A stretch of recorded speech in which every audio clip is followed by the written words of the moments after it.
Dans notre dernière aventure, nous avons suivi Edgar Palmer Thompson à travers les bas-fonds de la classe ouvrière anglaise. Une histoire vue d'en bas. Aujourd'hui, changement d'échelle. Nous prenons du recul, un zoom arrière vertigineux, pour embrasser 2 siècles d'histoire mondiale en une seule fresque. Notre guide, Eric Hobsbawm, un historien marxiste britannique, né à Alexandrie, élevé entre Vienne et Berlin, témoin direct de la montée du nazisme. Penseur rigoureux, conteur hors pair, il aura traversé de son vivant presque tout le XXe siècle, ses révolutions et ses tragédies.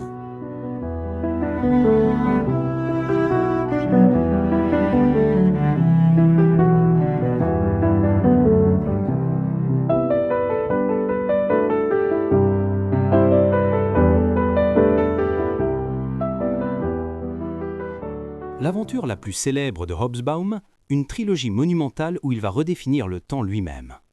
Pour lui, le XIXe siècle ne suit pas le calendrier. Il commence en 1789, Révolution française, et s'achève en 1914, début de la Grande Guerre. Entre ces 2 bornes, la double révolution qui propulse une ère nouvelle. Révolution française, explosion politique, idée de liberté, égalité, nationalisme moderne. Révolution industrielle britannique, bouleversement économique, naissance du capitalisme, des usines, de la classe ouvrière. Hobsbawm narre ce drame en 3 actes. L'ère des révolutions, la naissance du monde moderne, l'ère du capital, le règne mondial de la bourgeoisie, l'ère des empires, le triomphe et les contradictions de l'Europe avant son effondrement en 1914.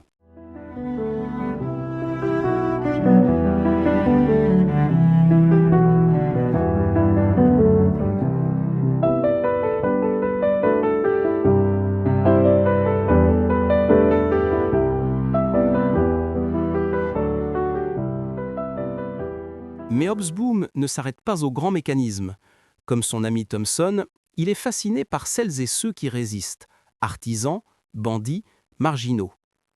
Il mène des enquêtes sur les ludistes, ces ouvriers anglais qui brisaient les machines à tisser au début du XIXe siècle.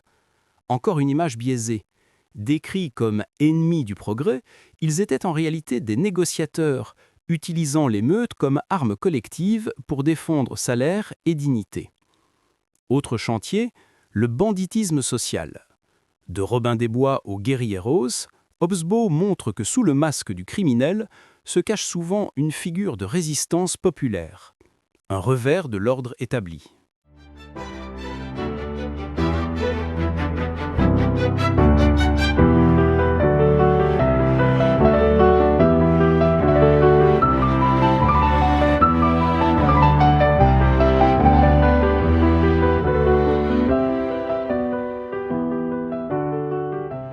Plus tard, avec Terence Ranger, Hobsbawm forge un concept décapant, l'invention de la tradition. Nombre de pratiques qu'on croit immémoriales sont en fait des constructions récentes, souvent imaginées par des États en quête de légitimité. Quelques exemples marquants. Les kilts et tartans écossais, loin d'être un vestige ancestral, sont une invention commerciale du XIXe siècle. De nombreux rituels et emblèmes nationaux sont créés pour souder l'identité des peuples. Mais cette thèse suscite de vifs débats. Roger Scruton, philosophe et historien britannique, distingue avec soin la nation en soi, héritage historique, de la nation pour soi, construction consciente. Pour lui, la loyauté nationale n'est pas une pure fiction, pas plus que la solidarité de classe chère à Hobsbawm. Face au nazisme, c'est la nation qui s'unit et résiste là où l'idéal international du prolétariat reste un rêve. Il reproche à Hobsbawm de ne retenir que des exemples folkloriques. Certes, le kilt est une invention, mais l'imagination sociale produit aussi des symboles qui incarnent des réalités profondes et durables. Scruton cite notamment la common law, grande tradition juridique des peuples anglo-saxons. Qu'est-ce que la common law ? Contrairement au droit écrit et codifié que l'on trouve dans de nombreux pays européens, la common law est un système fondé sur la jurisprudence, c'est-à-dire sur des décisions de justice qui s'appuient sur des précédents, c'est-à-dire sur des jugements antérieurs qui font autorité depuis parfois des siècles. Cette tradition, née en Angleterre au Moyen-Âge, façonne encore aujourd'hui la manière dont la justice est rendue au Royaume-Uni, aux États-Unis, en Australie et dans bien d'autres pays.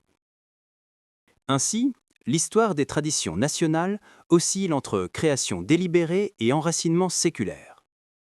La discussion nous amène à nuancer. L'imagination façonne autant qu'elle transmet. Les symboles restent, la réalité évolue, et la nation se construit au fil du temps entre héritage et invention. Les choix ordinaires, loin des seules structures majestueuses.